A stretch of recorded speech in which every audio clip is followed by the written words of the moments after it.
brought to you by WikiVidi.com.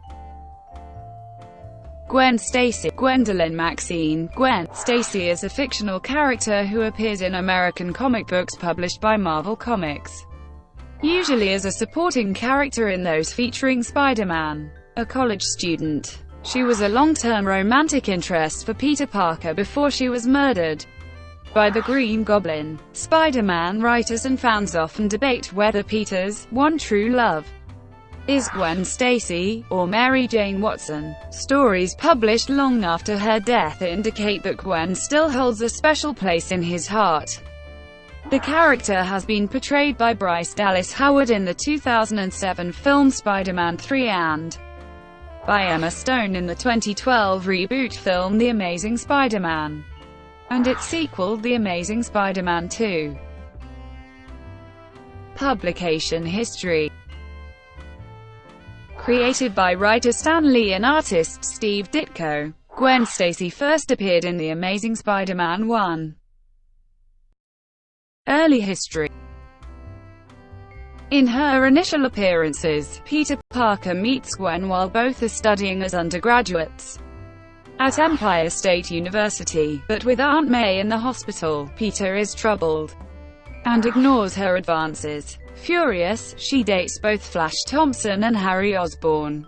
Gradually, however, a romance develops. Gwen, a science major, seems to appreciate Peter's intellectual personality. Their relationship begins almost immediately after Peter stops going out with Mary Jane, whom he starts seeing as shallow and self-absorbed. Later issues introduced Gwen's father, Captain George Stacy. Though her father is both fond of Peter and supportive of his alter ego Spider-Man, he ultimately only strains his relationship with Gwen after he is killed by falling debris during a battle involving Spider-Man and Dr. Octopus. Gwen blames Spider-Man for his death, and leaves for Europe to cope with her loss. She wants Peter to ask her to marry him and convince her to stay, but his guilt stops him from proposing. Gwen's feelings for Peter eventually prompt her to return to New York, and the relationship is rekindled. According to Lee, who scripted all of the stories featuring Gwen Stacy up to this point, the original intent was for Gwen Stacy to be Spider-Man's central love interest, but no matter how we, i.e. Lee and his artist, co-plotter collaborators, wrote it, Mary Jane always seemed more interesting. Death.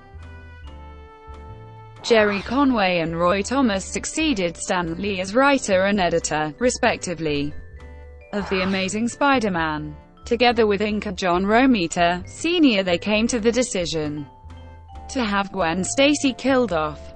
Conway later said his contribution to the decision was motivated by a desire to bring Mary Jane Watson to the forefront, as he shared Lee's feeling that she was a more interesting character than Gwen Stacy. Mary Jane hadn't lost the edge that made her an interesting character. Gwen didn't have an edge. She was just a nice person. The Green Goblin kidnaps and throws Gwen Stacy off the George Washington Bridge in The Amazing Spider-Man 21. Both the decision to kill Gwen, and the method in which Marvel implemented it remain controversial among fans, because some believed that Peter himself was the one that caused her death. The death became a pivotal point in both Spider-Man's history, and in American comic books in general. Many point to Gwen's death as the end of the Silver Age of comics. Before her death, except possibly as part of an origin story, superheroes did not fail so catastrophically. Nor did the hero's loved ones die so suddenly and without warning. In his book The Physics of Superheroes, physicist James Caglios writes that, consistent with Newton's laws of motion, the sudden stop would have killed Gwen Stacy. The comic book Civil War, Casualties of War, Captain America, Iron Man concurred that the proximate cause of death was the sudden stop during a high-speed fall. An issue of Peter Parker, Spider-Man revisits the issue, and further confirms Gwen died of a broken neck due to the use of the webbing. On the other hand, in the 1987 edition of the official handbook of the Marvel Universe, Gwen's death is attributed to the fall, not to Spider-Man's webbing. Within the Marvel Comics, Gwen Stacy's death has enormous repercussions. Mary Jane Watson feels the loss of Gwen deeply, and becomes a more mature, compassionate person. Gwen's death also draws Peter and Mary Jane into a closer friendship, and eventually to romance. Miles Warren, one of Gwen's professors, was secretly in love with her. Following her death, Warren goes insane and adopts the persona of the Jackal. In the fourth and final issue of the miniseries Marvels, photographer Phil Sheldon befriends Gwen Stacy, who has absolved Spider-Man of any blame for her father's death. Gwen's simple faith in heroes convinces Sheldon of the purpose of the Marvels, to protect innocents such as Gwen. He resolves to write a book to praise the heroes and what they should mean to humanity.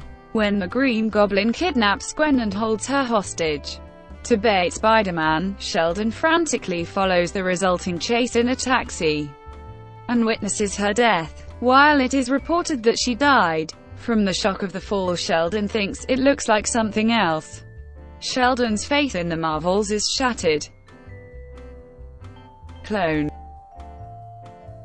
Following the publication of The Amazing Spider-Man 21, Stan Lee was frequently criticized by fans during his public appearances for killing off Gwen Stacy. Lee, who had also found the character's death objectionable, insisted that Conway write a story bringing her back. Conway strongly objected, since he felt any sort of resurrection would break the plausibility of the stories, but ultimately gave in under the condition that after reviving Gwen, he could write her out of the book as soon as he wanted.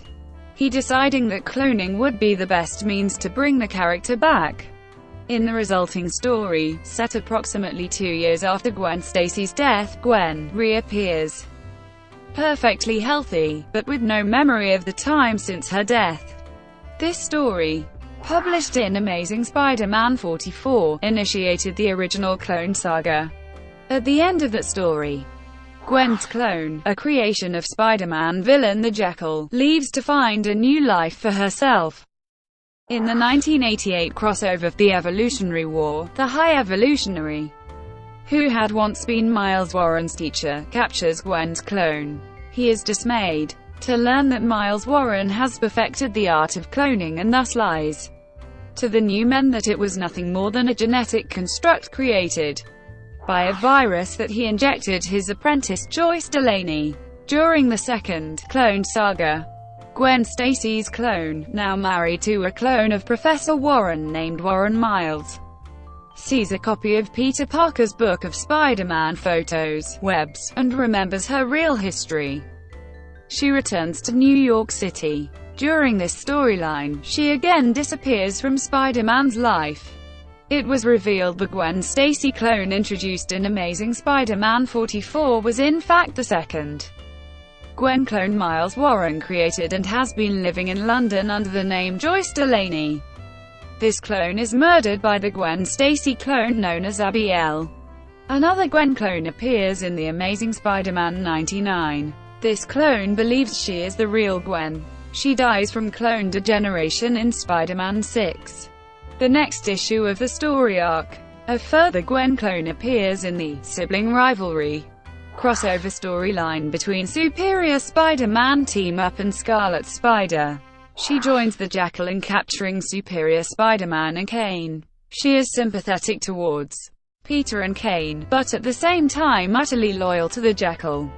When the spiders break free, Superior Spider-Man disarms and attempts to kill her, but is stopped by Kane. When the Jackal's lab is engulfed in flames, Kane offers to save her, but she refuses and is seemingly consumed by the fire. Thank you for watching, brought to you by WikiVidi.com. Please like and subscribe below.